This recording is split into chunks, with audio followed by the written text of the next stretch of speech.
Here we go again. It's episode 1, season 1, first episode of the year. I'm here with Hayden Neidert and Isaac Wright. Would you guys like to say hello? How's it going? Yes, episode 1, season 1, here we go. Here we go again. Looking forward to it here. This is something we've talked about together for, how many months has it been now, gentlemen? Quite a few. It's been a few. Probably since the summer here. For sure. Yep. We got a lot of good content here today to talk about, a lot of NFL talk this time of year. And we're, of course, going to mix in a little bit of all the sports here. So, looking forward to get started here. Yeah, totally. This is something that I think we've been looking forward. Like Hayden said, we've been talking about this since the summer. I'm excited to be able to do it with these guys and to add in maybe some guests along the way, and to bring you guys kind of an insight on what we debate on a daily basis among the, what we say here we go again. So I'm excited to be with you fellas tonight. Yeah, it should be a good show, good first show for sure. It's Monday, if I'm correct. It's Monday the 6th this morning, and we're going to start things off with, as usual, this is what we'll do for every episode. It's called Here We Go Again for a reason. Our buddy Hayden here likes to make us say Here We Go Again with some of his hot takes, and he's got a hot take to start us off, if I'm correct, right, Hayden? I talked with Isaac a little about it here, and this isn't too hot of a take. It's more of kind of something to discuss here, but it wasn't on our schedule, and I thought it was a good time to bring it up here. So I'll get right into it. Personally, I think that on Saturday we watched Tom Brady play his last football game. There's been talk of him, retiring. He's said on record several times he wants to play until he's 45. But he'll be 43 here. I think in March is his birthday, and I could be very wrong there. But there was a lot of talk. He had sold his house in New England there. His trainer had sold his house in New England. Of course, Tom voided his contract, which is kind of what sparked it here. So now he's actually going to be an unrestricted free agent here for the first time, in his 20-year tenure here. So personally, like I said, I think he's done. I think he's accomplished enough. Obviously, he'll be the GOAT for years to come here with 6 rings and the dynasty there in New England. But, after that Saturday afternoon loss to the Tennessee Titans with Ryan Tannehill as their quarterback, and I think it was Derrick Henry who kind of stole the game. Yeah. But I think that's kind of the fall of the Patriots dynasty, and I don't want to say that, and then see what they do next year. I don't know, man. Jared Stidham could come out of nowhere here. Jarrett Stidham, yes. I actually read a report today that Tua Tagovailoa could be an option here in New England if Tom Brady heads out. Yeah, I don't know how that would happen. I don't know how that would happen either. But yeah. Yeah, and the hottest take you can take out of this is I read an article 3 days ago, and they said the best fit after Tom Brady leaves would be Andy Dalton. Absolute hot take. That's ridiculous. Wow. Why would anybody... Wow. Andy Dalton, we're talking about a guy who's, 9-7, 8-8 career? 7-9, something like that. Yeah, he's probably right around 500. He did just torch the Cleveland Browns. I mean, absolutely, the Miami Dolphins. He absolutely lit them up over the air. It came back in the second half. I mean, I don't know. Do you remember who you just said? You said the Miami Dolphins. I'm just saying. Let's not take that. Belichick, you can never underestimate or overestimate or whatever you want to use in that. Bill Belichick, absolute madman. Yeah, he is without a doubt probably the greatest coach of all time, if not top 2 for sure. So about Tom Brady, do you really believe he played his last game? Are we being dead serious about that? I do. I said that, to the guys here before we started the game yesterday. I said I think this is the last time we'll ever watch. I had actually put a bet on the game. I had the Titans winning there, and I don't know why. I get the feeling that I think it's time he calls her a career, and he can call it a career and be the most accomplished quarterback of all time now, or he can call it a career in 2 years and be the accomplished quarterback of all time. So what has he got to lose? His wife still makes more than he does. So I think they'll be fine financially here. He doesn't need another NFL contract, and he can go ahead and be the dad that he was meant to be. But you're telling me there's not at least 10 teams out there that would love to pick up Tom Brady for however much. I bet you there's still people willing to pay him 17, 15, 20 million. Without Tom Brady. Tom Brady's million. Not going anywhere but New England. No way is he going to pull anything else in New England. And let's be real. Tom Brady the argument, GOAT, not the GOAT. I have my opinions. I know everybody else, on the pod currently has their opinions too. But definitely one of the most accomplished NFL players ever. And I can't. But the last few seasons, Brady hasn't been spectacular. He's hit the open man in the open field, which is more than Rodgers has done. The recent weeks. Yeah. He hasn't tried to. He's taken what the defense has given him, and no way. If he would have went out, played a phenomenal game against the Titans, played well, and still took an L in the end. I think you hang the cleats up. You don't have anything else to prove, but to end the game on a tip pass, pick six, it was not a very advised pass. I think throws a little knot in the. I don't know what he's going to do, but going into the game, I think I would have agreed with Hayden 100%. This is it. This is the last time we're seeing Brady take the field. I don't know.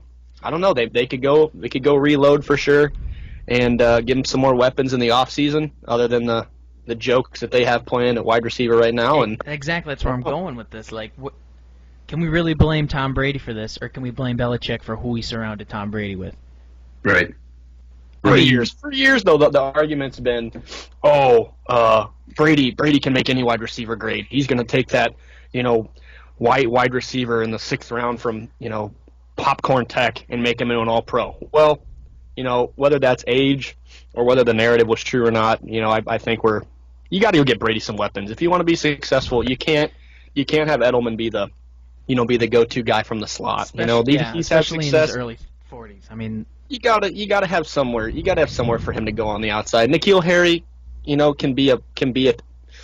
I think he's got a lot of potential on the outside, but you gotta go. I don't know what you do. I think a lot of the you could look at T. Higgins in the draft. If they want to move up, obviously they're going to have to give a lot to get Judy and CeeDee Lamb if they wanted to move up that. But the Jackson or the Jefferson kid out of LSU, they're going to be right there at the end of the first round. So I think a lot of what they do at the end of the first with their draft picks this year and free agency will show a lot of kind of the direction they're going to head as a franchise. Okay. Let's not forget here. At some point this season, the Patriots had Josh Gordon and Antonio Brown on the field, though.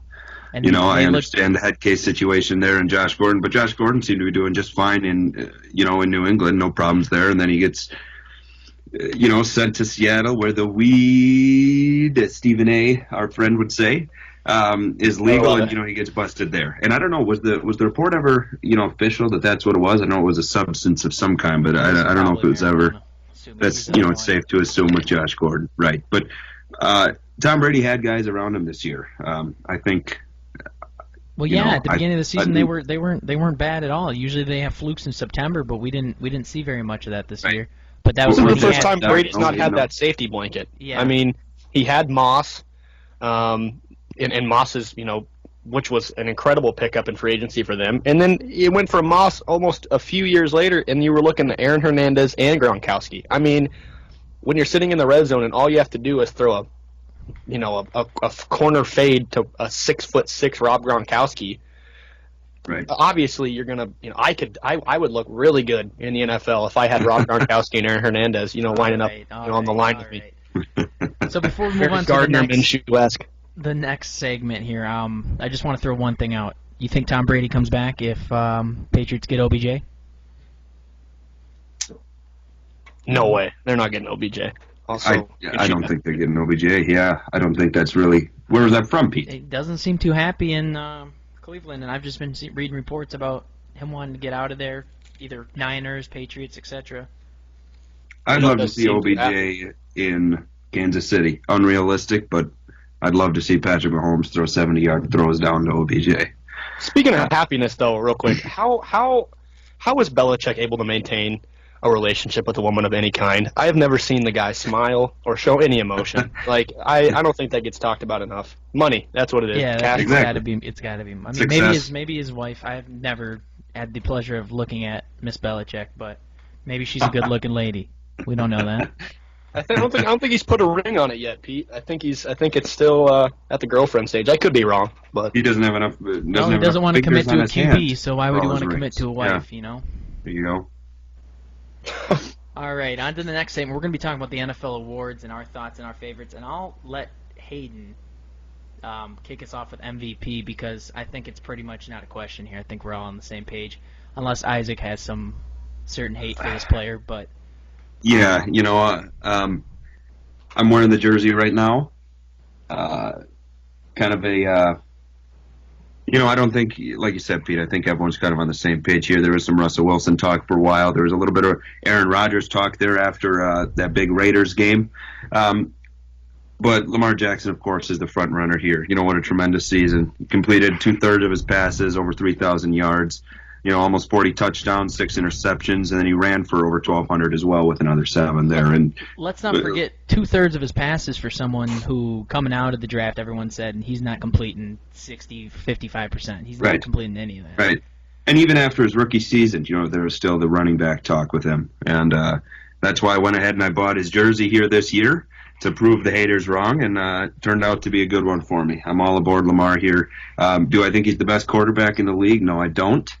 But in terms of system it's a good story. What John Harbaugh has done around him, I have that award here. I think John Harbaugh wins Coach of the Year here just for the how they ran that offense with Lamar and Mark Ingram, and then big plays with their tight ends. Mark Andrews did a lot here. And I'm forgetting his first name there, but Boyle had some big plays as well throughout the year. And then, of course, the breakout season of Marquise Brown as well here. So Lamar Jackson definitely is in the right place for him. They did the right thing by getting rid of Joe Flacco. And Flacco's elite. The future looks bright for the Baltimore Ravens and Lamar Jackson. Okay, so another one I want to move to here is a pretty, I'm going to say, I don't know if it's everyone's thinking this, but I think it's pretty obvious. Defensive Player of the Year, we're going to Stephon Gilmore, right? Any arguments? That's a given. I mean, number 1 in coverage rating, a 44 catch percentage, which led the league. So only 44 of his passes that were on target got caught, and a 42 QB rating against him. We're talking Jalen Ramsey 2016 numbers. Well, not to mention he had 6 interceptions, 2 of them being pick sixes. And he had over 50 tackles as well. Just a tremendous season for Stephon. Yeah. The older he gets here, it seems the better he gets. Well, I bet you the move from Bills to New England helped him a little bit as well. They got something going on over there. Definitely. For sure. New England. And he had put himself in such a position early on in the season where he had such a head start over any, what are the other finalists? You got T.J. Watt, obviously Bosa. Donald always seems to put him there every year. Yep. Not Jalen this year because he was garbage. Yeah, not Jalen. Also, I cannot believe the lack of love for Zadarius Smith across the league. That is true. He's very. He got snubbed in the All-Pro team, and is sitting there probably, I think, 9th on the list last time I checked on voting. Which obviously I don't think he was in the top 3. But for what he came and did in Green Bay, from a team that kind of lacked edge rushers over the past 2 years, and Clay Matthews was probably out of his prime, and Nick Perry that really never lived up to the potential that he was drafted at. I think Offensive Player of the Year and Defensive Player of the Year, and MVP, I think are all pretty no brainers. They put themselves ahead. Well, so far. I wouldn't go as far as to say, where are we going back to here? The All-Pro. Let's not even bring up the All-Pro in this whole podcast because that's just a joke. DeAndre Hopkins making it over Chris Goodwin and such is just Chris Godwin is just a name of horrible. favorites. It's a favorites game. It's like Taco Fall in the All-Star game. Yeah, it's just it's. Oh, don't even get me started on that. Let's not even but let's get started on something else. Coach of the Year. Now it seems like I have a different take than Hayden here. So we're gonna start with Isaac. Isaac, who's Coach of the Year for you? It's got to be John Harbaugh. Everybody's gonna make an argument for Kyle Shanahan, just what he was able to do this year in San Francisco, but it's got to be Harbaugh. Really a relatively young team. They started a second year, left tackle in Orlando Brown, who had a phenomenal year. Obviously, Hayden mentioned it. Great seasons by the tight ends there. Mark Andrews was, a personal favorite of mine. I think he is a bright spot in the future for the tight ends in the NFL. I think, Marquise Brown, obviously, I think they had a phenomenal, what Mark Ingram was able to do throughout the season. I think the way he used Lamar Jackson and the way, Baltimore is always going to have a good defense, but are they going to be able to, move the ball down the field and punch it in the end zone when they're in the red zone? And I think they did that better than any team in the NFL, and because of that, he's definitely my coach of the year. Before I make my argument for Kyle Shanahan here, Hayden, anything you want to throw in? Well, I think the coach of the year this year, there are actually a good handful of guys that really Sean Payton, what he did with Teddy Bridgewater for 6 weeks or so. I think middle of the season he was kind of top of the list there. What Matt LaFleur's done here in Green Bay for a first-year coach, talk about a turnaround of a season there, and then even what Sean McDermott did in Buffalo here, I think they went 10-6 with a team that nobody thought would go 10-6. So a lot of good young success here, a lot of kind of big coach signings here that we thought could be big that weren't. Adam Gase, coming into mind here as a Jets fan. But even, his replacement there, Brian Flores in Miami, started off so slow, and then they won a couple, and it kind of seemed like he almost, they went from tanking to trying to win a few here, and I think he actually did a really nice job there the second half of the season. So certainly a lot, but I think it's tough to go against the old 2012 Super Bowl matchup here when debating this. Yeah, going to that, I just can't see anyone but Kyle Shanahan. Sure, Harbaugh did some great things, but you got to look at that team, and that team is all around. It's a great team, and don't get me wrong, the 49ers have all around a great team too. But going from 4 wins to the number 1 seed in the NFC, I mean, is that something we're just not going to... I mean, and they didn't even add, by my knowledge right now, any amazing free agents. They picked up Debo. They had quarterback-driven league, Pete. Quarterback-driven league. They traded this year's second-round pick for Dee Ford.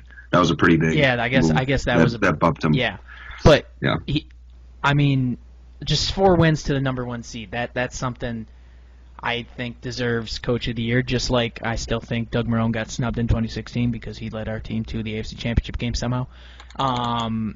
And I just don't think it could be anyone but Kyle Shanahan. But I see where you guys are going with Harbaugh. I don't think it's a bad argument. You could definitely make it. But with only 2 or 3 minutes left in this segment, we gotta get a move on here. And Offensive Rookie of the Year, this is the one where I expect to spend at least 2 or 3 minutes just arguing with Isaac alone. Hayden, you said Josh Jacobs, right? Yeah, I definitely think Josh Jacobs here, what he's done in Oakland here for being such a late first-round pick. I think he was he 28th overall? I think he was the Bears pick. But yeah, almost 250 rushes, almost 1,200 yards, 7 touchdowns. I was telling Isaac earlier, if he caught a little more, if he was a little bit more of a receiving back as well, I think he would have this award far and away. But I know there is some talk, of Kyler Murray and other players as well. But I definitely think Josh Jacobs here did a great job, in Oakland here. So I also and I think he's got a pretty bright future moving forward. I think Josh Jacobs is easily Offensive Rookie of the Year. The thing I just don't get is beyond that. So, Isaac, I'm going to read you off a couple stats here because I know you like the good old Gardner Minshew-Kyler Murray debate. Gardner Minshew played 3 less games than Kyler Murray, rushed for 150 less yards, threw 6 less picks, threw 1 less touchdown, and 500 yards. You want to know the 3 games he missed? The Buccaneers, the 30th ranked passing defense, the Colts, the 24th ranked passing defense, and the Titans, the 23rd ranked passing defense. Now, I went through all the numbers and I averaged out what each game would be if it was an average game. Against the Bucks, perhaps, he'd throw 270, 2 touchdowns, and interception. I'm not going to count in rushing yards because he's not Kyler Murray. He's not really known for his mobile ability, but somehow he gets them. The Colts, 250, 2 touchdowns, 1 interception. And then against the Titans, 255, 1 touchdown, 1 interception. You add those numbers, and now these are just hypothetical averages. It could be under, it could be over, and I still think you're insane to tell me that Gardner Minshew didn't have a bigger impact on the Jaguars than Kyler Murray did to the Cardinals. So that changes his numbers from, one sec here, let me get this here, 61 completion percentage. Now, Kyler Murray did beat him out there. Kyler Murray did have 64%. But if those average numbers, if he would have played in those 3 games, he would have had 4,100 yards, 26 touchdowns, and 10 interceptions. And let's not forget how bad Nick Foles was in those games. I mean, how horrible. Let me stress, horrible Nick Foles is in those games. So I want to hear your point on this. I'd like you to tell me. I don't see. You can say I'm being favored. I'm favoring him a little bit, but I just don't Well, no see doubt how. you favor I him just here, don't see Pete. how you don't see the numbers adding up. We see the numbers. We see the numbers, but I do think that Arizona was such a nobody talked about him the entire year, and I think if we heard about it a little more, it might be a little different. But I mean, yeah, there's no, you can't ignore what Gardner did there in Jacksonville for that team. And Sixth round. Let's not forget that he wasn't the number 1 overall pick. He was a sixth round pick. Right. But Not the I think first Kyler round had a pick we've great talked rookie about season. already. That's very true. Next, Tom Brady? Question mark. Don't. Here's the. I can agree with Hayden. Rarely do we agree, but if anybody deserves to win, It's Josh Jacobs. besides Kyler, it's Josh. Okay, Jacobs. don't even throw Because of Kyler. what I he think did- Josh Jacobs has him over Kyler. Kyler Murray will win, and here's why. Because you want to talk. First of all, you want to talk. I'll talk about Gardner Minshew real quick. Love the guy. Love the attitude he brings. But to say that he improved, he came out and said he felt like he had better statistics than Jones and Murray. Yeah. And we can deal with hypotheticals all day. Hypothetically, Barry Sanders would have been the best running back of all time if he hadn't, hung up the cleats early. Hypothetically, Bo Jackson was going to be the most dominant running back of all time, athlete if he doesn't get the hip injury. We can deal with hypotheticals, but the fact is they were one game better than the Blake Bortles-led Jaguars of last year. To say you improve the Jaguars so much, granted, nobody expected, we're sitting there week 1, sitting around here. I know our group chat was going off when Foles got hurt, expected to kind of be the savior of the Jaguars season. Mm-hmm. Gets hurt, Minshew comes in, lights up the world. Nobody expected Gardner Minshew to come in and do what he did. Throw in there myself. preseason. He was horrible. He was horrible. It was between him and Tanner Lee. Expected him. I thought Tanner Nobody Lee was going to expected get the him to do roster what he did. spot. And so it was incredibly impressive for what he did. But Kyler Murray, the second rookie to throw for 3,500 plus yards, 500 plus rushing yards. Granted, you want to bring up the rushing stat that Minshew had. His greatest rushing game that he had was 54 yards. but So he would have had to have 3 back-to-back of his best, rushing games of the year in order to touch that record. Kyler Murray, he missed 3 quarters. Obviously, we can, if we're dealing with hypotheticals here. But I didn't even throw in the half that Gardner came in that counted as one of his games, or the quarter he missed in the first one. So what I'm trying to deal with here is it's not. I agree, Kyler Murray deserves it over Minshew, but the fact I'm getting to is you've been so. I don't know what the word is, but you don't think. Do you think Gardner would have done better if he would have played those 3 games? I want your honest opinion. I want both your honest opinions. I just throwing it out there. No. You don't think he would have finished with better stats? Well, his last. You look at his last 5 games or 6 games. Granted, he had a phenomenal season finale, but 59 completion percentage for 147 yards, touchdown pick. 24-37, 162 yards, touchdown. The third game after that against the Oakland, 201 yard game, average game, 2 touchdowns. Then he threw for $181. Didn't have a great completion percentage. That game. Granted, he did come back in the last game of the season, had a great game against Indy, led him to a great victory. I think against still a good Indy team. Still a good. Threw for 2. Here's the argument against Josh Jacobs though. Josh Jacobs. Quarterback's the most important player on the team. I don't think anybody's going to sit here and disagree. There have been Super Bowl teams that have ridden to the promised land on a running back, but they've done it with an absolute. You look at the year that Flacco went. He had a phenomenal season in Flacco standards. Joe Flacco's elite. I'm saying it. And the year Peyton Manning went behind a great defense, good running game. He didn't have great numbers, but he was still, a top 15 quarterback in the league. So there's no debate that for the importance of a team, it's a metrics-based league. Kyler Murray improved them 3 games with relatively the same roster. minus, they added Andy Isabella and they had Akeem Butler for a few games.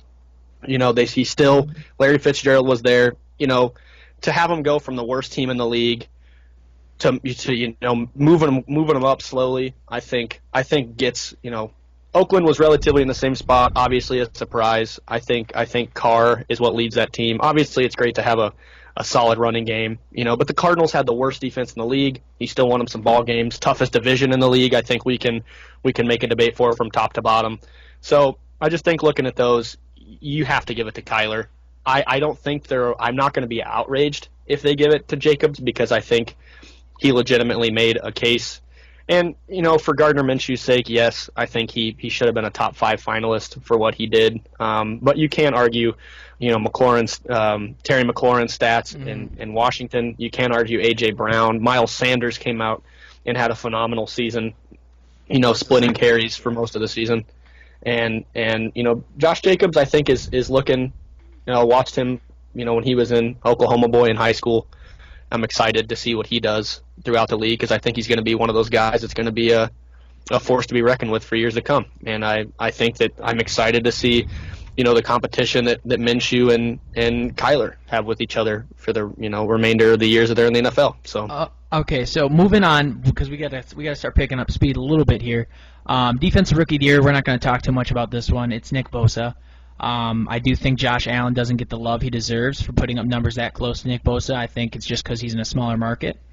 But Nick Bosa, 1 seed, what he did, how many sacks he had, QB pressures, everything.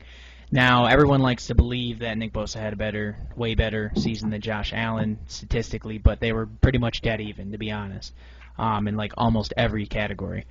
If anyone has anything else to say about that, we can, but otherwise we're going to move on to Offensive Player of the Year. Yeah, you can go ahead and move on here. Right. I'm going to throw in, I think Devin Bush had a phenomenal season here. Yes, and yes. The Pittsburgh exactly defense what I was going to say. Really Bush, impressed with Devin Bush. T.J. Watt and Minka Fitzpatrick. That's going to be a fun crew here moving forward for sure. Not to mention, the Steelers might have been able to save their season had they not traded Josh Dobbs to Jacksonville right after week 1. Yes. But still, they had a great season largely due to their defense here, and it's all because of those young guys here. But no, Nick Bosa, tremendous year. Defensive line going on over there in San Fran right now, just absolutely dominant. It is crazy. Offensive Player of the Year: Christian McCaffrey, Mike Thomas, George Kittle. Who are we going with? You can go ahead, Isaac. I'm personally biased here. I had Michael Thomas and Christian McCaffrey on my fantasy teams this year, but you got to give it to CMC, man. He is the reason the Panthers were relevant at all. I mean, Cam Newton, hit with the injury bug. Kyle Allen, it seems like he was in college, for 10 years, comes out and plays, relatively well the first few games as a replacement, but that dude was catching 15 balls out of the backfield and rushing for. He would still have 18 carries and still get 120 yards. Just unreal what he was able to do. I mean, you'd look at the stat sheet and you'd see 200 yards from scrimmage and 3 touchdowns every week for the first half of the season. I mean, it was insane. It was crazy the things he was doing. I don't like Michael Thomas. Don't get me wrong, absolute freak of nature. I love him across the middle for the Saints. So happy that they got beat because I was going to be terrified. Of the Alexander. Thomas matchup that the Packers were going to have to see. Yep. I think they would have shredded us. You have to have safety help over the top with him at all times. Such a mismatch at all times. But Christian McCaffrey is just another animal. The leading receiver on the team, leading rusher. I mean, when it came down to it between McCaffrey and Thomas, what I looked at was Thomas's lack of cornerback competition in his own division. I mean, the Falcons and the Panthers were both ravaged at defensive back this whole season with injuries. And I'm not taking anything away from Thomas, but I think that's what it comes down to for me is just the competition. I think Christian McCaffrey had to go up against much better defenses, even though it was kind of easy. They just screened it off to him, but he did all the magic from there. I mean, there's no doubt what he did. Hayden, you got anything to say? Like you're saying here, Christian McCaffrey was unbelievable. But I think if the Panthers won 2 more games, I think he would almost be a for sure. But what Michael Thomas did, his production all 16 games, with I can't remember 6 or 7 games there with Teddy Bridgewater. I mean, he Okay, caught that's a fair point. he caught almost 2,000 yards, 150 receptions, and 9 touchdowns. If I'm And correct, 100 yards receiving, 1 touchdown, 10 weeks this year he did that? I think so. At least 100 yards and 1 touchdown. It's pretty crazy with what he did for that team. I think Michael Thomas will win. I think they're both very deserving, but unfortunately, with all professional sports awards, there can only be one winner. And I think in this situation, Michael Thomas is going to get it simply because of the success the team had and the success he had when the team's leader was down for the count for a while there. So I definitely think it's Michael, but there's really no wrong answer denying what Christian McCaffrey did this year. Exactly. Especially, I mean, I remember watching their game when what's the fella's name? Will Greer came in. I mean, all they did was dump the ball 3 and 4 times in a row. Like, you would think the defense is just going to sit there and just have 2 or 3 spies on the guy because Will Greer couldn't move the ball down the field. DJ Moore gets hurt, first play from scrimmage and out with a concussion, their leading receiver from the season, and just took over. I agree. There's no wrong answer. We were watching that game against Jacksonville, and we knew it was coming every time. The Panthers were going to give the ball to McCaffrey, and what could we not do? Yep. I mean, given the Jaguars' tackling is absolutely horrible, but I don't think it can be anyone but McCaffrey. He's a freak of nature. Right. Moving on to comeback player of the year, we're going to try to wrap this one up kind of quick. I just want everyone to throw a name in there, maybe like 10, 15 seconds of what they think. Hayden, you want to start it? Yeah, I got Dalvin Cook here. 250 rushing yards, almost 1,200 yards, 13 touchdowns, and then he caught for over 500 as well. That ACL tear last year, there was a lot of doubt with him, as there always is with ACL injuries, but he was a big part of the Vikings offense in the regular season, and he was a tremendous part of their win here over New Orleans earlier today. I love the Cook pick. I don't think there's anything wrong with that. I'm gonna roll with Tannehill. I don't know what it's like to go, obviously, from the NFL to go from a starter to a backup and then come back in and lead the team like he did this year, from an incumbent like Mariota. I think that's impressive. I think, obviously, wasn't the reason that they beat the Patriots last night. Definitely not.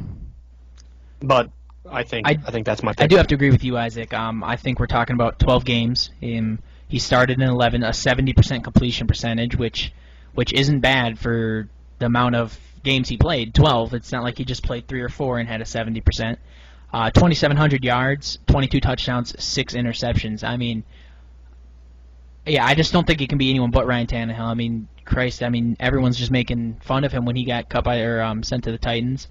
Everyone didn't think he was. Everyone thought he was gone. He was a bust. He's been injury prone multiple times. He's been just injured, and the fact that he put up that kind of year with the Titans, and I mean, sure, he had Derrick Henry, but Titans don't have too much receiving presence. I mean, you could say A.J. Brown, but what do you have, 4 catches every once in a while for a big gain?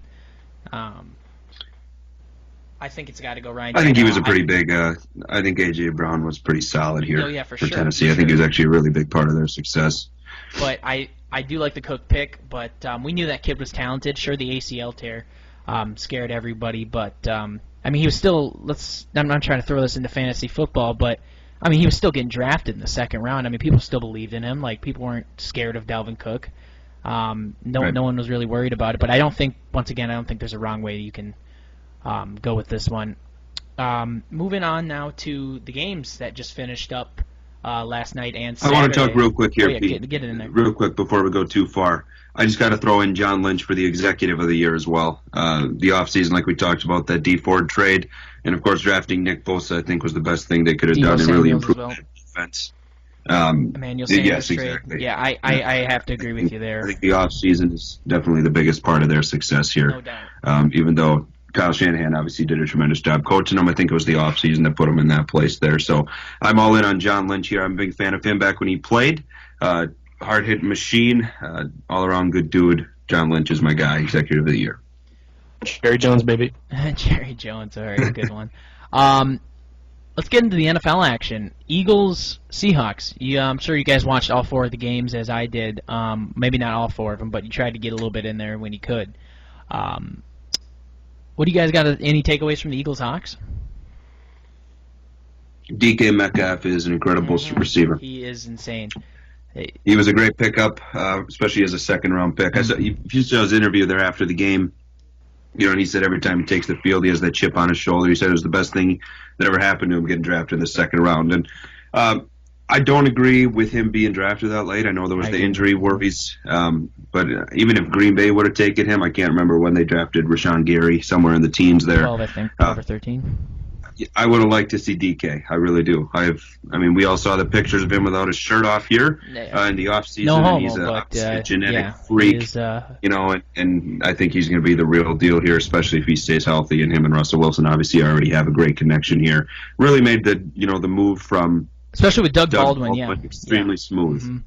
And he's a completely different receiver. Obviously, he's one of the largest dudes in the league, and I think he's going to be a very big threat here throughout his career. Now, is it time we start talking about Carson, the Eagles maybe drafting a quarterback somewhat early? That was going to be my biggest takeaway from the game. That's my biggest takeaway, as well. I think we, Hayden's talking about, do we see Brady for the last time? After hearing reports that after he left the tent, calling his wife to go to the locker room, and do we start questioning whether or not we saw Wentz for the last time on the field? I think the Andrew Luck effect. Yeah, he's just been unfortunate. Great quarterback. I think at times showed elite level of success. It's a shame that he was never able to really especially playoffs. Obviously happy that Nick Foles came in and did what he was able to do in the Super Bowl. When the Patriots lose, America wins. Is my firm belief. But I think it's sad that we are even talking about the possibility of a young player with a bright future in the NFL. Maybe having to hang him up early. He's a quarterback build. He's what you want in a quarterback. He's got the arm. He's got athleticism. One of the largest quarterbacks, without a doubt. Cam Newton. It just sucks to see Carson Wentz go down like that. Even though it was what I've heard, it was a late hit. I agree. I think there should have been a flag on that play as well. But he's too injury prone. I think it's time. If I'm him, I'm putting the gloves away. He's still got that big money contract. He still made enough money, I'm sure, to be stable. Now, I don't want to talk about a man's money, but I think it's best for his health. He's getting injured every year. It's there's no secret that he needs to stop. I don't even know how to put it, but you guys know what I'm saying, of course. Josh McCown, huh? Josh McCown. Are we talking about There's a guy. Comeback player of the year there? Did you know Josh McCown handed the ball off to Emmitt Smith for his last career touchdown, and he also threw Larry Fitzgerald his first? And now here in 2020, he's running around in a playoff game. And he had not a horrible game. I'm just going to say not bad at all. He was completing his passes. I think, and we all know how injured up the Eagles were. Alshon Jeffrey, Deshaun Jackson, Miles Sanders, they're getting injured as well. But I think Josh McCown played well. I think I think he's done here. I think he should be done. I don't think he should have come back. I don't think he was a big enough name where that was necessary, especially, in his contract it was agreed that he would be on a plane every Friday to head to North Carolina to coach high school football. Yeah. And then he jumped back on a plane and was the backup quarterback. I think he belongs, he had a successful career, obviously. Anytime you last over 15 years, it was good, no matter what your stats look like or your rings. But I definitely think it's time for Josh McCown here to hang up the cleats. And, for a guy who's played on about half the franchise in the league, I think he certainly has done his part and shouldn't have a hole in his heart here leaving the game behind. All right, now I think we're going to be done with the Eagles Hawks there because we got about 22, 23 minutes left in this podcast here. So we're going to try to not rush through these things, but we're going to try to get them going a little bit faster here. Vikings Saints. Drew Brees did not look good. Dalvin Cook looked Dalvin Cook. Kirk Cousins, big money Kirk Cousins, Michigan State alumni, showed up on primetime, even though it was a noon start time, so I guess that doesn't apply to him anymore. But you like that? You guys like that? I liked Adam Thielen. 7 receptions, 130 yards. He's a tremendous wideout. I think him and Stephon Diggs, it's certainly up there in the best duos in terms of receivers. That's why I'm not extremely high on Kirk Cousins because I almost feel like he should have done more. But really did have a nice season there for Minnesota. And, look for Minnesota here to upset San Fran this weekend. I do also agree. I think that is a strong possibility. Hawks Packers, real quick. Predictions. I just want quick predictions. What do you guys think? You guys like the matchup? Packers by 10. I agree. I think it's going to be a Packers one. We'll talk more about that in the Friday episode, obviously. I just wanted to see what everyone had to say real quick. Pats Titans. We talked into Brady. We kind of already talked about this game a little bit.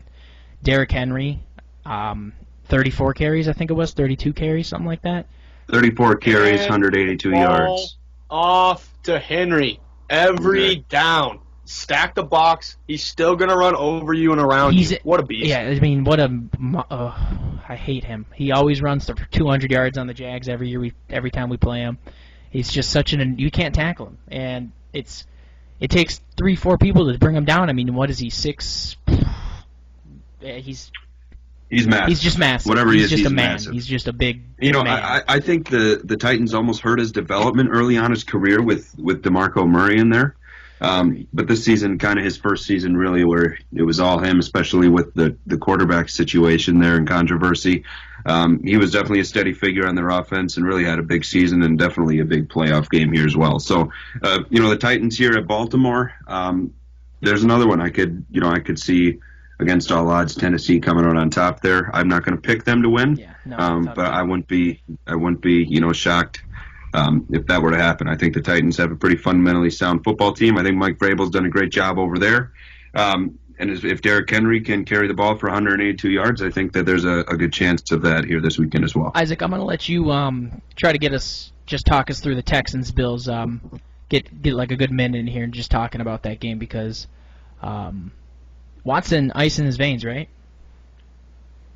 I don't know if it's so much Watson ice in his veins as it's much what is in Josh Allen's veins, because that dude is the craziest football player I've seen in a long time. I mean, flashes of greatness and then just immediately after flashes of stupidity.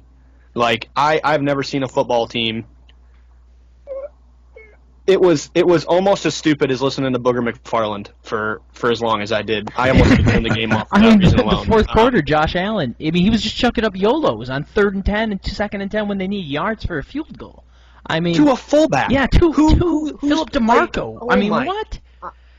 I'll give credit where credit's due. I was pulling for the Bills. Always like to see an upset, from a franchise that just had, letdown after letdown. Wanted to see them happen. Want to see him get it done. But Sean Watson, he made it. J.J. Watt, give it to him.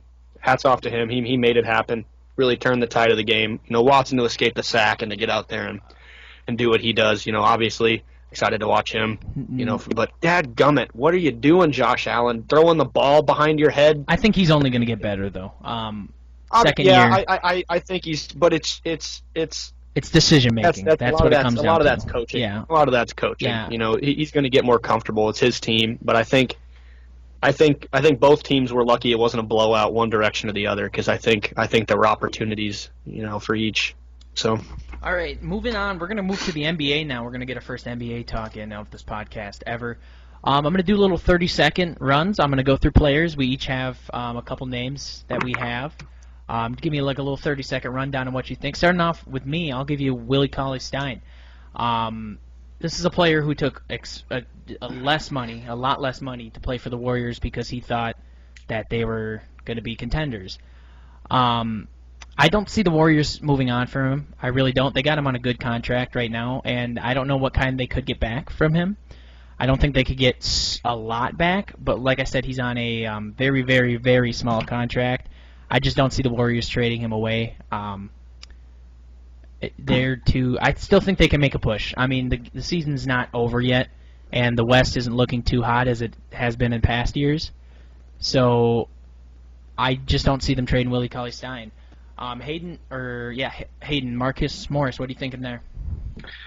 There's been some talks of him. Obviously, he had the weird free agency there where he had agreed to a deal with San Antonio and then backed out of it and headed over to New York.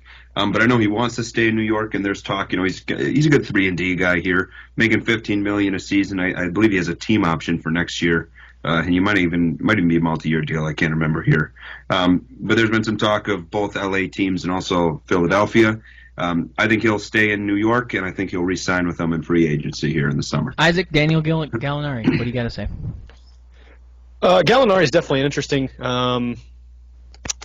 situation. The Thunder took him as a contract dump, as making well over. I think he's making around $25 million a year. 31 years old. Obviously, the Thunder have surprised everybody this year in what they've been able to do as a team. Don't think they expected it after losing, Paul George, Russell Westbrook, Jeremy Grant. I think, they're still above the luxury tax, so they have to dump him, I think. Or they're looking at, there's a few directions they could go with various players. I think he still has something left in the tank. Sure. I think he should go to a contender. I think that would be smart. But that being said, I think he's going to go to Phoenix. Phoenix. Okay. Now that's interesting because up next I got Drew Holiday, and I would really love to see him get traded to Phoenix as well. I think him playing with Devin Booker, DeAndre Ayton, and other pieces they have, there are a lot of young pieces. I think the veteran leadership in that locker room would make Phoenix a middle contender. I'm going to be honest. I think I think they just need a little veteran leadership in that locker room. And, Devin Booker putting up 50, 40, 60, 35 a night. He's a shooter. He's a freak of nature as well. And DeAndre Ayton's just DeAndre Ayton. I'm sure we all know how good he is. Hayden, you have next DeMar DeRozan. What do you got to say about him? Yeah, there was some talk, about a month ago of him with Orlando. I think that's kind of dwindled down here. I don't think Orlando needs to make I don't think DeMar DeRozan is the answer there. I've also read some things, on Detroit, the Knicks, Charlotte, Toronto. I think he'll stay in San Antonio. He has a player option after the season. I think he'll decline it, and I think he'll walk in free agency this summer. Okay, and Isaac, Kevin Love. What a I think we should feel bad for Kevin Love. Obviously, yes. Goes to join, somewhat of a big three and joining Kyrie and LeBron over in Cleveland. I think he's regretting it now. Obviously, he's getting up there with age. Has a big contract attached to his name. Clearly unhappy. If anybody saw the clip of him, running up and getting the ball from Colin Sexton and the fact that he's averaging more assists a game than his own point guards, I think, are a bit alarming. I think there's a few directions I would like to see him opposite of Nikola Jokic over at the Nuggets. I think that would be an interesting option for sure. Again, I think that Phoenix has had rumors of looking at him. I think right now they prefer Gallinari. I think they're looking at different options. They clearly could do a few different things, but I would like to think that he's probably going to end up. If they don't re-sign him, I'd like to see him go to the Nuggets. Do I think he'll end up there? No, but I think that would be the best case scenario for him. All right, I got Reggie Jackson here, and I'm going to be honest. I'm going to keep this one pretty short. He has been rumored to leave the Pistons like the past 3 trade deadlines. I don't think it's happening. I think it's just talk, as the Pistons are always around with trade talk. So that's all I'm going to really say about him. He's a good player. He's not great, but he's a good enough point guard. He could definitely help out a contender, that's for sure. Speaking of the Pistons, Hayden, Andre Drummond. Andre Drummond, there's been some talks here, the Celtics, the Mavs, Charlotte, Atlanta. I would love to see him in Dallas. I think him playing with Kristaps and Luka would be very fun, and I don't think it'd make them contenders, but I certainly think they could be maybe even a 3 seed in the West here. But I think he'll stay in Detroit, and I think they'll end up re-signing him to the max here this offseason. I think it's more likely that they trade Blake Griffin than Drummond, who's really had a tremendous year here, and I think he's averaging somewhere around 16 and 16.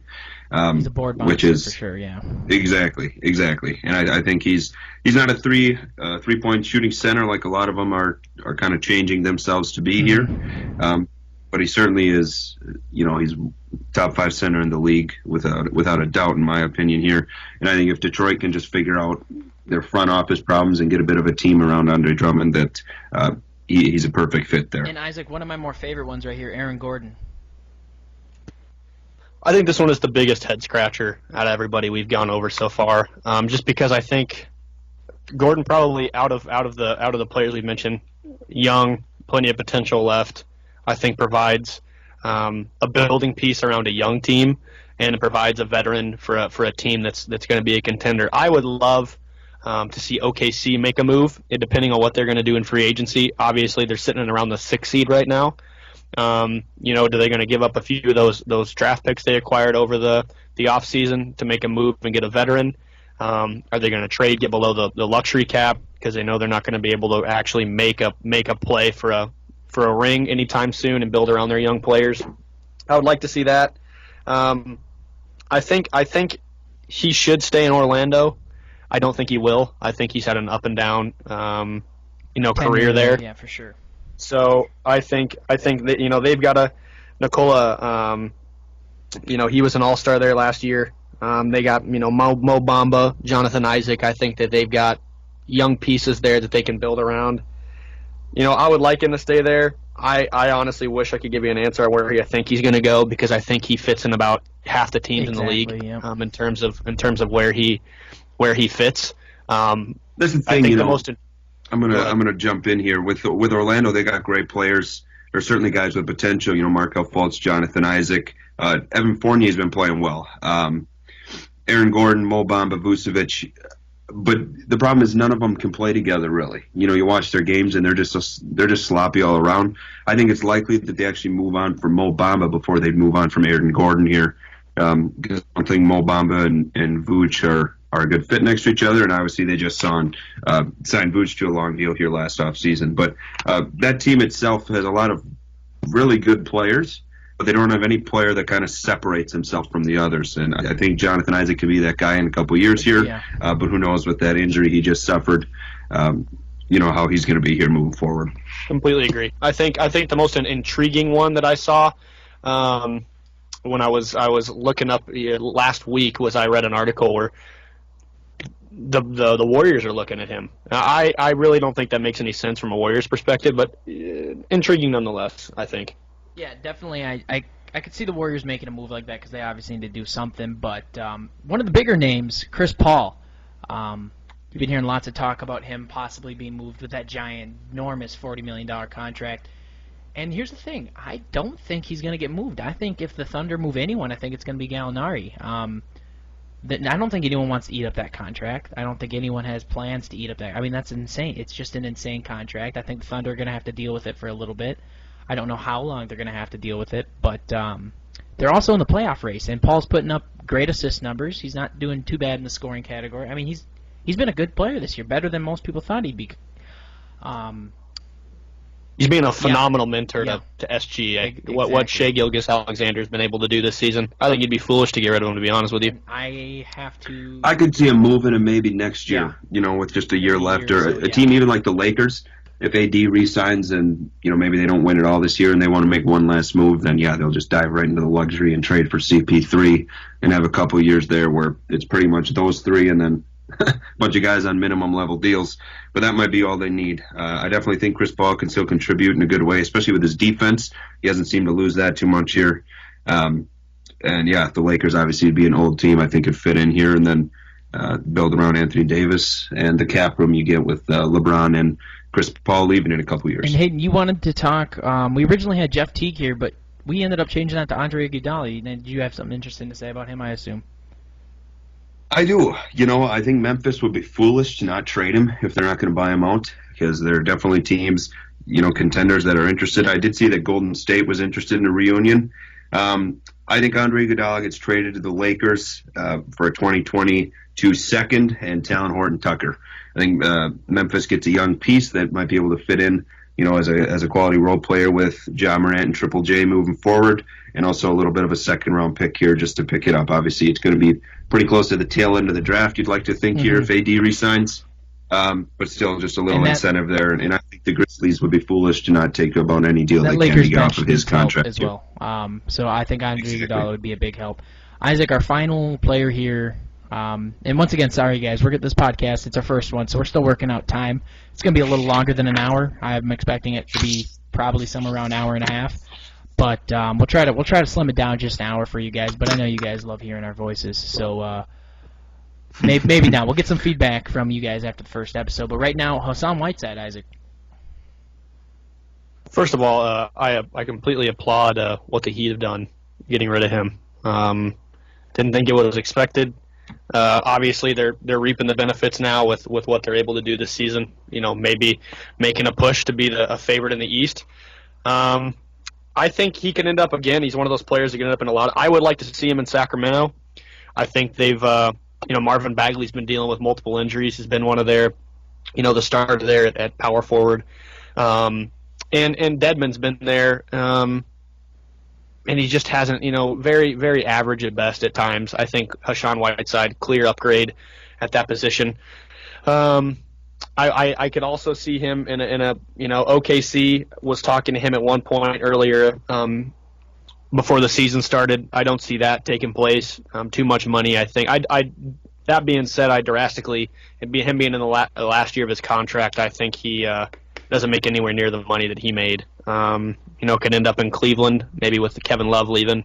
And again, Phoenix may take a peek at him. So. All right, yeah, I really like those picks. Hassan Whiteside's an interesting player because they got Myers Leonard there too, and in my opinion, I'd go with Myers Leonard without a doubt. I think Myers Leonard's the better center for the money, and I think if they can get rid of Hassan Whiteside, that outrageous contract that he got only for blocking shots and getting rebounds, I think it'd be a good idea for them to move on. So I have to agree with you there. Now, Isaac, you got some right and wrongs for us, correct? Oh, absolutely, Peter. Would you like to get into them? Absolutely. So we'll start off. We'll kind of rotate them. So we'll start off with the first right. Vince Carter. I applaud you, Vince Carter. Way to be the first player to play in as many decades as you have. Just to grow up and watch you play. It's been an honor. It's been an honor, Vince Carter. It's been an honor, Vince Carter. We'll go for the first wrong. Let's go with Jadeveon Clowney. I'm disappointed in you, Jadeveon. I was really wanting to see what Carson Wentz had left in the tank. Maybe lead the Eagles to another Super Bowl, but I think you did it to him this time. I think he's done. For my second right, let's go with Ja Morant. Watching what he did, the crossover he did the other night, and Lou Williams' smile of approval as he did it. It's always good, yeah. It's just another absolute clear, that he's going to be a great player.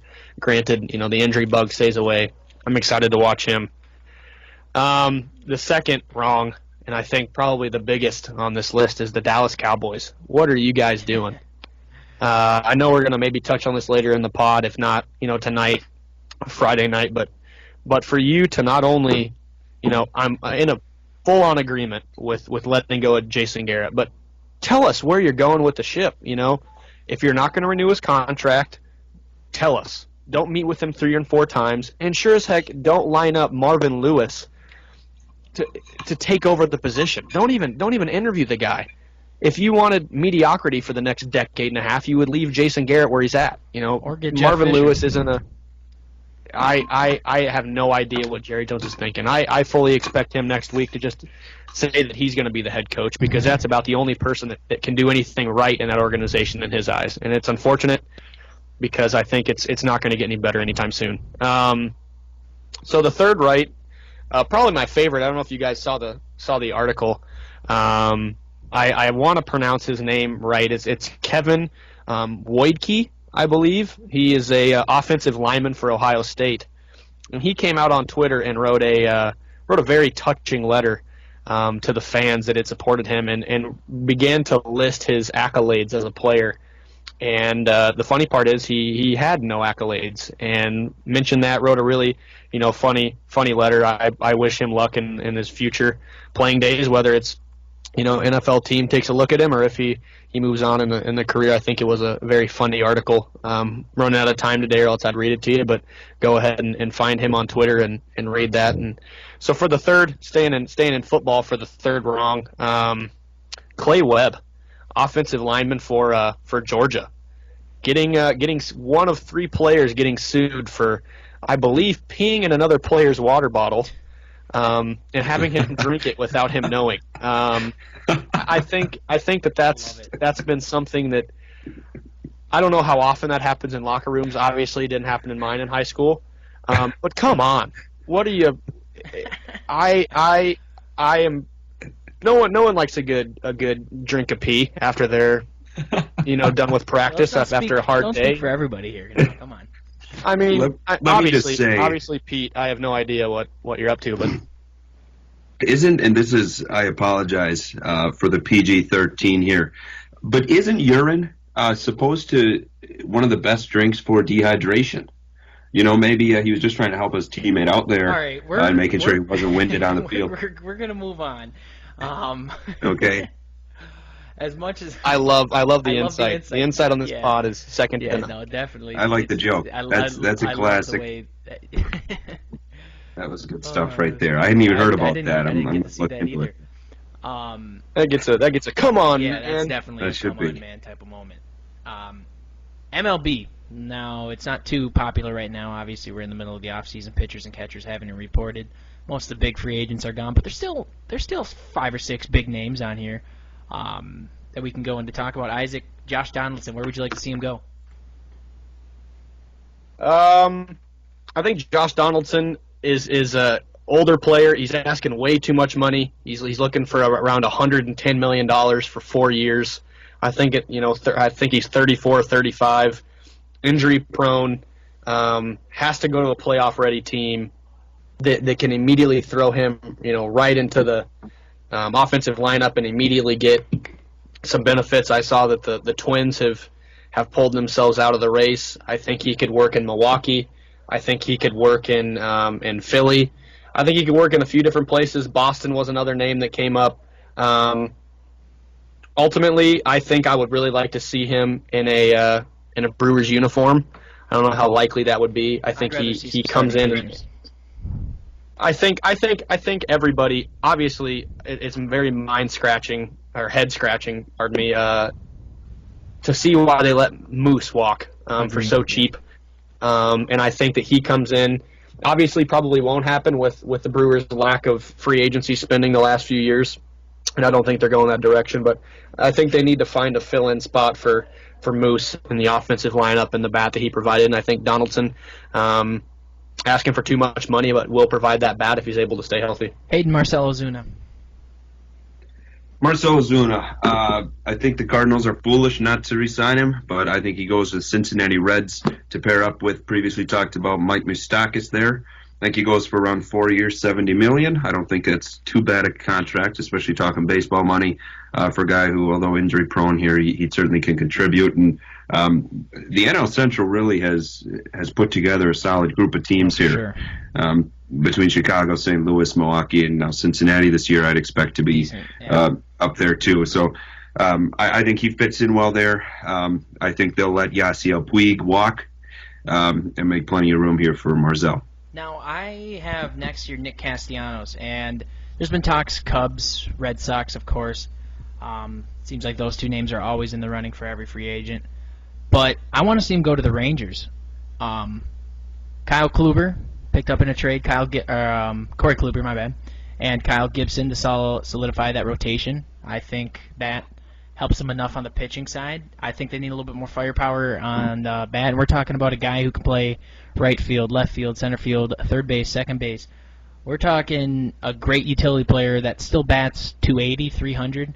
I think I'd love to see him go to the Rangers, and that's really all I got to say about him. What about Daniel Hudson, Isaac? I think Daniel Hudson, obviously the best relief pitcher left on the board, really came in well. He's usually played a closer position in his recent years, especially I believe he was. Hayden, correct me if I'm wrong here. Was he a Blue Jay before? I almost think it was a Philly. I'm having to look. I believe you're right, because I think he obviously was a national this year. I think the Giants can look. He was a Blue Jay. Sorry, I had to look that up real quick, fellas. Okay. But he was a Blue Jay. Got traded in the middle of the season. Had been a closer. Got moved to the 8th inning. I think that was really a valuable part of the Nationals' ability to go and play the way they did in the postseason to make a run. I think the Giants obviously are the favorites right now. I think They're looking. I think they lost their eighth inning reliever and a Cashman. I think they could pick him up, sign him to a very friendly deal, and then throw him right into that eighth inning spot, and wouldn't feel. I definitely think he'd be an upgrade at the position. Hayden, another outfielder here, Yasiel Puig. Yasiel Puig, the kind of guy you absolutely hate unless he's on your team. Certainly not looking for the money he once got from LA after his tremendous season back. I don't even know, was that 2013 or so? But I think he's going to fit in with another former Brewer here in Yasmani Grandal with the White Sox. I think he's going to sign a 2-year, around $15 million deal, and make the White Sox a decent team there as well. Lots of power in that lineup now. Yeah, Yaz leaving Milwaukee. That's tough on me as a catcher. I would have loved to see him stay. I think he's one of the best in the league, certainly best, offensively. Yeah.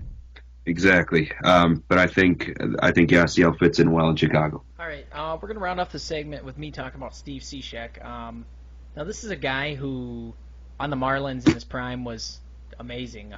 Submarine pitcher, or sidearm, or whatever you want to call it.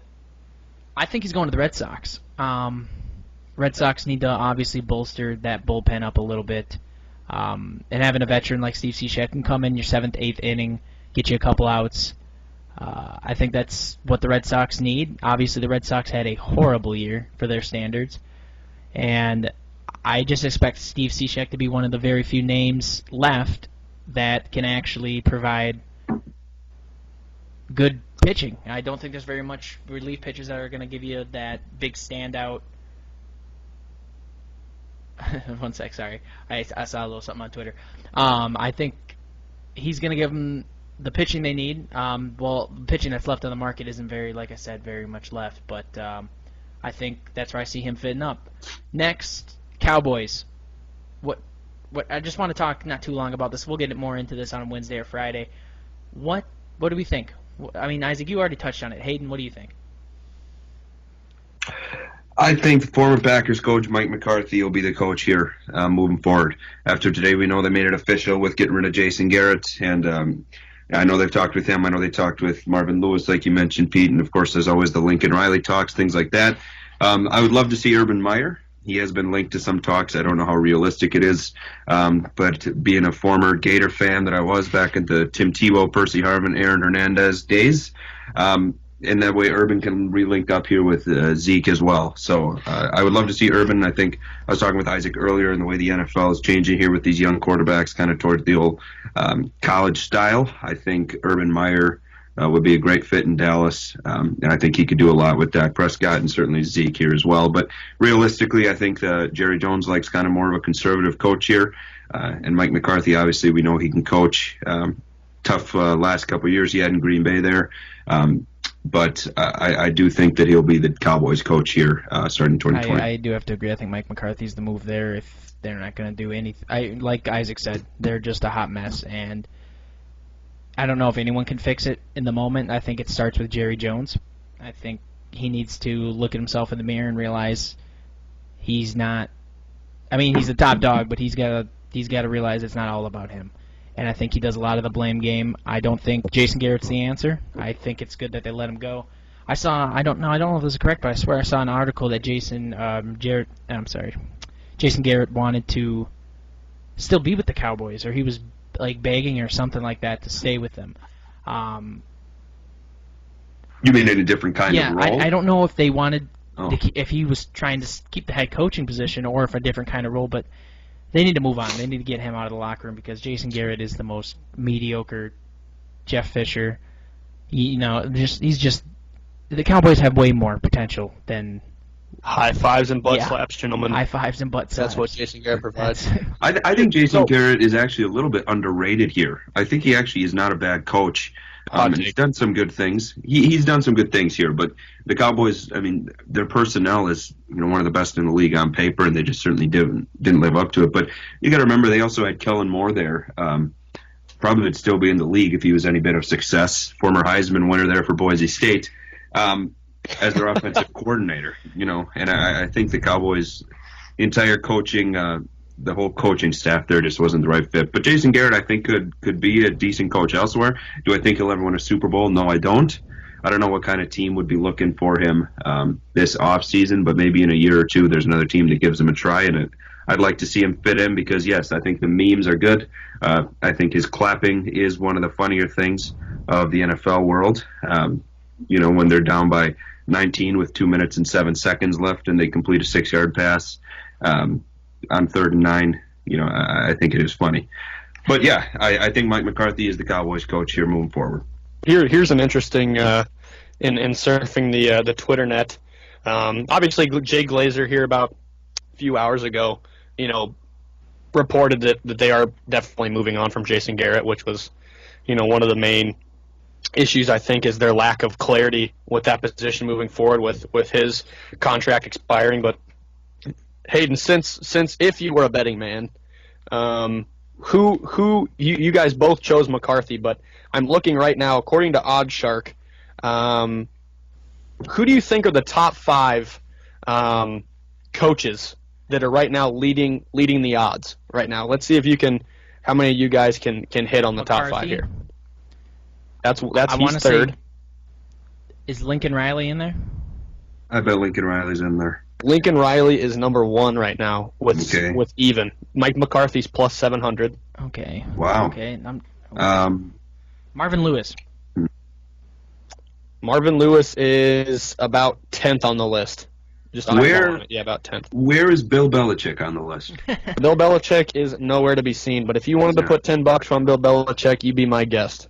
I did read a report that there was talk of possibly him and the Cowboys. That would be an absolute disaster. Jerry Jones, everybody has to directly answer to him, and Bill Belichick answers to nobody. Yeah. But so here's the top 5, and this is honestly out of the top McDaniels. 5, three of them are college coaches. So number 1, obviously we mentioned it, but Lincoln Riley's even. Josh McDaniels is at plus 700 with Mike McCarthy and Urban Meyer.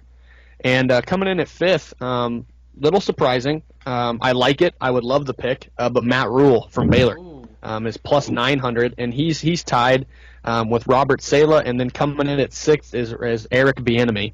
So definitely an interesting list. I for one, being the Sooner fan that I am surprised. I don't think Lincoln leaves. I think that would be a foolish bet if anybody out there is listening that likes to put money on these kind of things. Agreed. I think he'll shut him down. But I am surprised that Las Vegas has him as the betting favorite currently. I would love it if the Cowboys went Urban Meyer, possibly a good pick. Matt Rule if they're going to go to the college ranks to grab him. Just stay away from Marvin Lewis for Pete's sake. I wouldn't wish that on my worst enemy. Good. No kidding. I wouldn't want Wapaka High School to sign Marvin Lewis. I really wouldn't. Tom Noltner for head coach probably fit right in there in the top 15. I'd put $5. Now, I'd take him over Marvin Lewis without a doubt. Speaking of NCAA, let's move into not our college football predictions yet because we still got a week to get to that. Dylan Moses and Jake Fromm maybe also not declaring for the draft. What do you think? I think the Dylan Moses one's a little bit questionable. Yeah, I think he made a mistake there. I don't know. I guess I didn't even see. I'm sure he was predicted to go in the first round here, but probably not top 5. It's tough, especially Alabama here. They're losing Tua. I don't know. I can't even remember the backup's name here, if he'll be the quarterback next year or not. But if you're looking for a ring, he's done it all already in Alabama. I think when you're that good a player and you can make it, you're almost for sure first-round pick. I don't know why you don't go into the draft. I don't know why you don't. As Isaac, you pointed out. Right. I don't know why you don't go ahead and, and make that personal and financial decision to become a professional football player. And Jake Fromm, I think he's the kind of guy. I believe they have until the 17th to decide. I think so, yes. Something like that. He's the kind of guy who will announce it at 11 o'clock on the 16th. And because he'll be thinking about it, he'll be praying about it, he'll be talking with his whole family. That's the kind of guy Jake Fromm is here. I like the guy.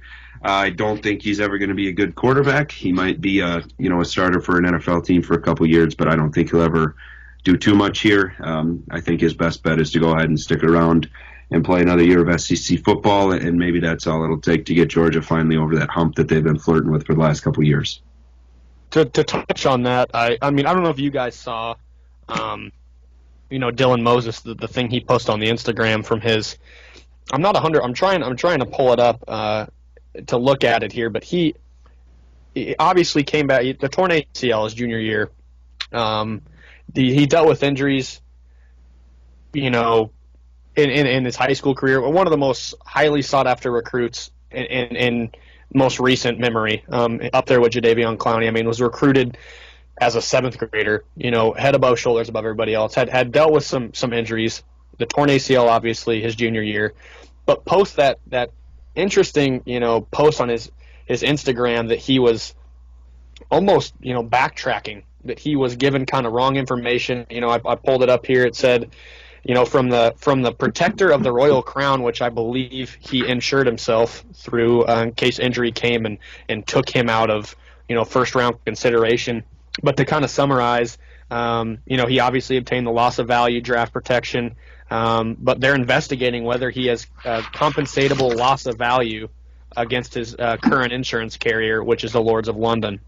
We also represent his interests during the negotiations with the University of Alabama to ensure and secure the proper protections for his return to the University of Alabama's football team for his senior season.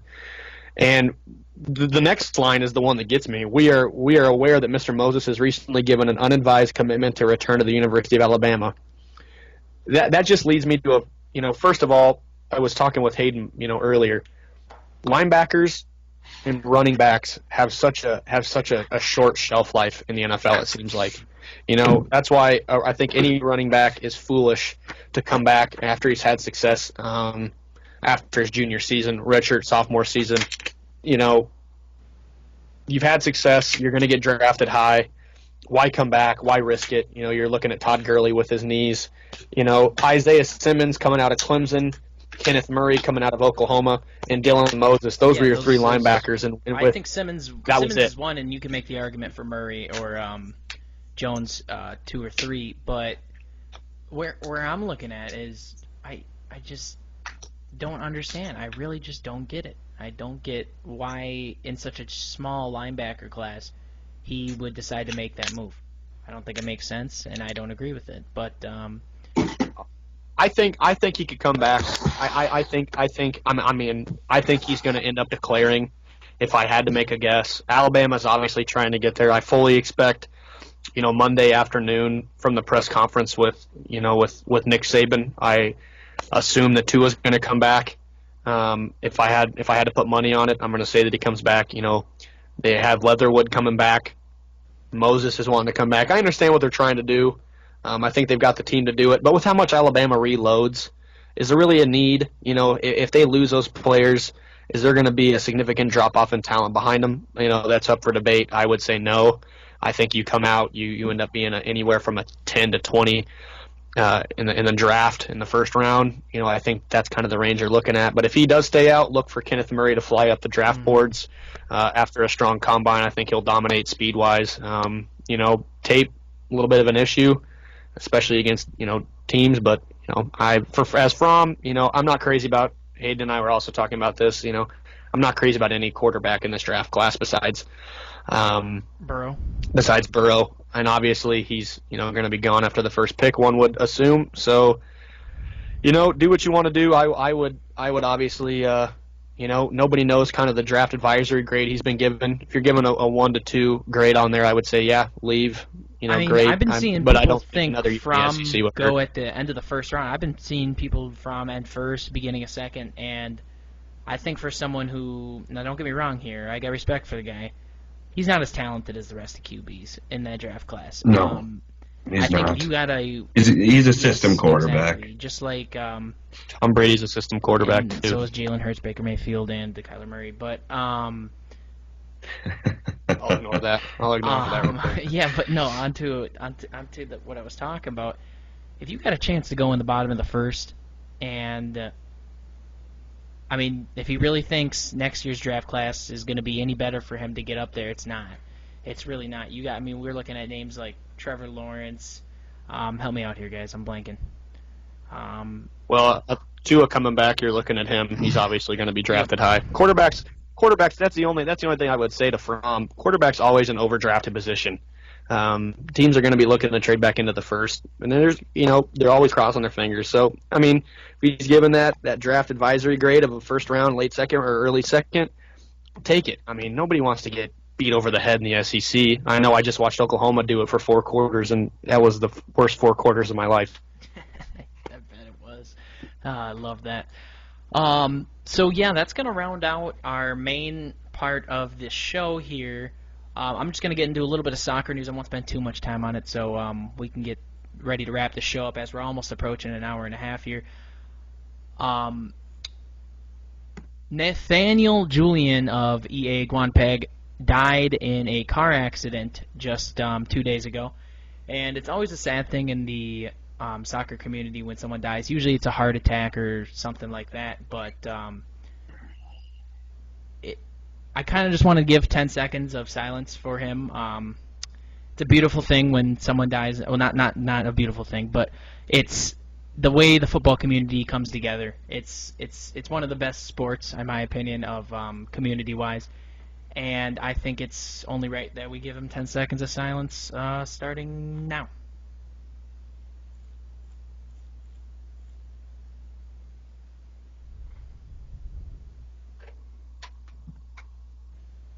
All right, now I don't want to make the mood go down or anything, so I'm going to spike it right back up. Manchester United, no shots on target versus Wolverhampton Wolves in the FA Cup. Manchester United, we're talking about a team who I'm pretty sure you two have heard of, even though you don't watch soccer. They're obviously one of the biggest clubs in the world, but no shots. I mean, it's 2020. Their 2010s was horrific. They were not even a talk in big leagues or a big team. Their lineup is just so rough all around the edges. I think they need to make a move. I think it has to do with the coaching. I think it has to do with who they're bringing in. I don't agree with getting Harry Maguire in the offseason. I think they could have looked somewhere more like a Koulibaly from Napoli. I think he's the better fit, especially for about the same price. I think you're almost going to get better for that. But then moving on, we just got a couple transfers to round out the soccer news for tonight.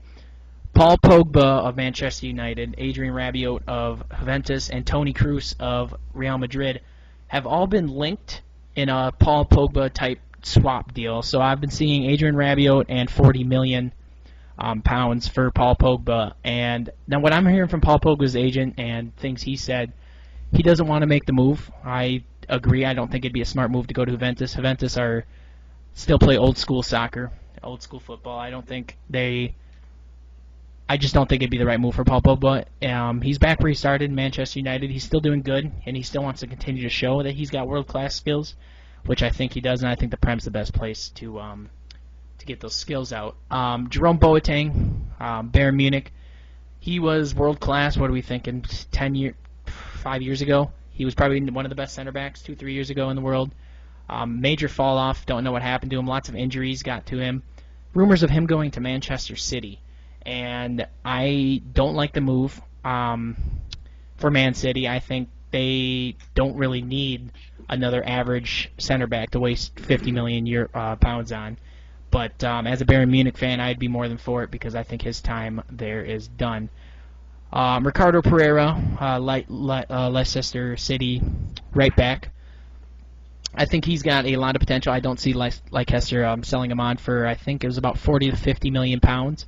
That is a good fee. I think he's a great fullback, one of the best in the Premier League. But, however, Leicester are at the top of the table right now, and they have no reason to give away any of their players, especially how they're a smaller club. I think they got to ride it like they did that one year in 2016, 2015 when they won the league. I think they just got to keep pushing for one of those Champions League spots. And finally, a confirmed transfer, Alexander Nubel, a free transfer as well to Bayern Munich. This one's interesting because I don't know what they're going to do with Manuel Neuer. I don't know if they're going to ride him out. I still think Manuel Neuer is a top 5 goalkeeper in the world. So I don't know if they're just going to have him sit down and wait. I don't know exactly what they're going to do there. But I find the one a little bit interesting. I do like the move, though.